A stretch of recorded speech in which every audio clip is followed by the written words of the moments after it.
Across this country and right here in Chicago, there is an army of bakers, and their mission is to put smiles on the faces of kids going through some tough times. Those bakers are part of a nationwide organization. It's called Cake4Kids, and the Chicago chapter recently delivered its 1,000th cake. We got to meet one of those bakers as she made her latest treat.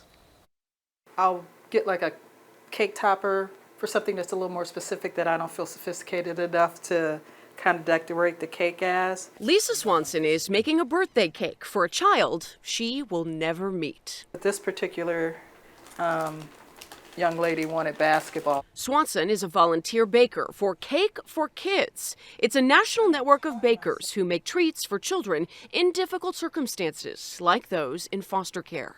That's a need that needs to be filled, and I'm happy I can do just a teeny tiny part. For privacy reasons, Swanson doesn't know the full identity of the little girl who will get this cake, but she's okay with that. I just always have a feeling that there's a kid out there, and I can kind of see him smiling. And here are some of those smiles on the faces of other children that we can show you.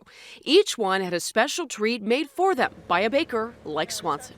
They don't have much, and I can just do a little bit. That's what makes me feel good.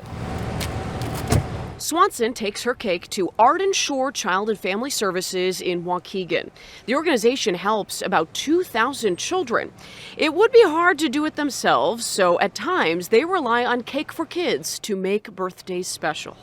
So it will be impossible for us. The logistics will be very difficult because we'll need to find out who will bake the cake for us, who will pick it up. I've seen smiles, I've seen tears. Nice meeting you. Nice meeting you too, thank you. After drop-off, Swanson heads back home, where she'll happily make another cake for a child she'll never meet. They may not get a cake from somebody else, but they're going to get a cake from me. Cake4Kids started in California in 2010. The founder heard about a foster kid who finally had her own birthday cake after not getting one for years. By the way, these bakers pay for all of their supplies themselves, so it's not just a donation of time, but those resources as well. You know, so many people say, what can I do? These folks are showing that you can do it right in your kitchen and have a huge impact. It's so true. So if you love baking and you feel called by this story, look up that group. I know they'd love to have you. Good stuff.